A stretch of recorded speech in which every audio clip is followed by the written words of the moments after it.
All right, let's pull back the curtain on one of the biggest secrets in the English language. We're talking about a sound that is hiding in plain sight. In fact, it's the most common sound we make, and I'm willing to bet you've probably never even heard its name. You ready? Let's get into it.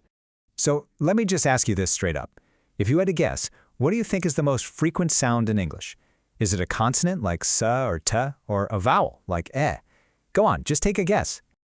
Okay, here's a pretty big hint. The sound we're hunting for is a vowel. And this is the crazy part, it doesn't get its own letter. You won't find it in A, E, I, O, U. Nope.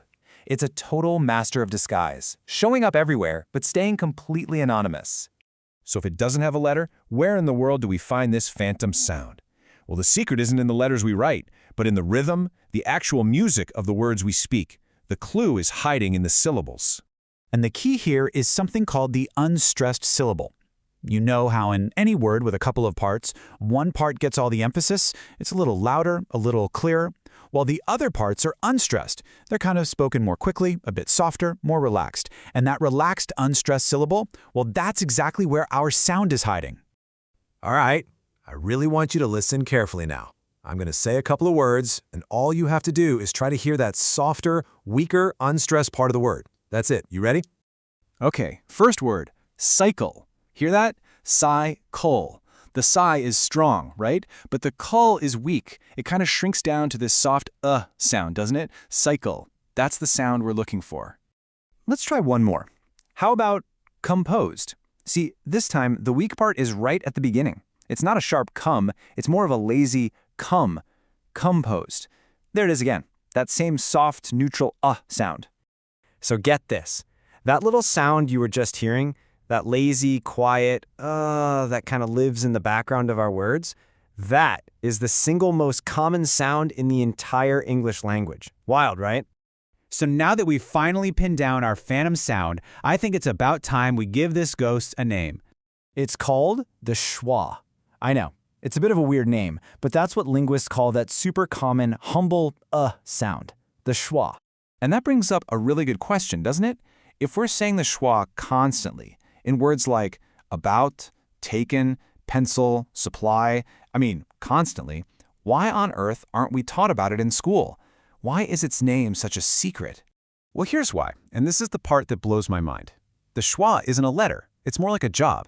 It's a sound that any of the 5 main vowels, A, E, I, O, or U, can make whenever they're not being stressed. They just sort of relax and default to that exact same neutral sound. Just look at all the different disguises the schwa wears. Listen to these words, the A in sofa, the E in enemy, the I in decimal, the O in bottom, the U in focus. You hear that? 5 totally different written vowels, all making the exact same sound. That's the schwa in action. It's amazing. Okay, so this is a really cool piece of trivia, for sure. But why does it actually matter to you? Well, this is where we go from solving a fun little mystery to actually mastering the language.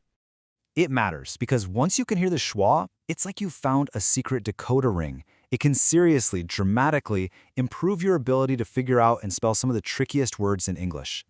Let's look at some of these words. Take vegetable. We don't say vegetable, right? We say vegetable. That E and that A in the middle both have turned into schwas. Or banana. We emphasize that middle syllable, so the first A gets lazy. Banana. Once you see this pattern, you can't unsee it. And this right here is what I call the schwa spelling trap. It's why spelling can feel impossible sometimes. We hear celery, but we have to remember to spell it with an E. We hear definite, but it's spelled with 2 I's. We say chocolate, but it's spelled with an O and an A. We're trying to spell a sound, not the actual letter. And that really brings us to the biggest takeaway from all of this. English spelling isn't nearly as random as it feels. A lot of the time, the confusion comes from the schwa. The system isn't random. It's just unstressed. So you can think of the schwa as the ghost in our language machine. It's the most common sound we make, but it's also the most invisible. It's this humble, hardworking, lazy little sound that's quietly holding our entire language together. And I'll leave you with this last thought, and it's also a warning. You can't unhear what you've just learned. From now on, you are going to notice the schwa everywhere. So my question for you is, what words are never ever going to sound the same to you again? Thanks for tuning in.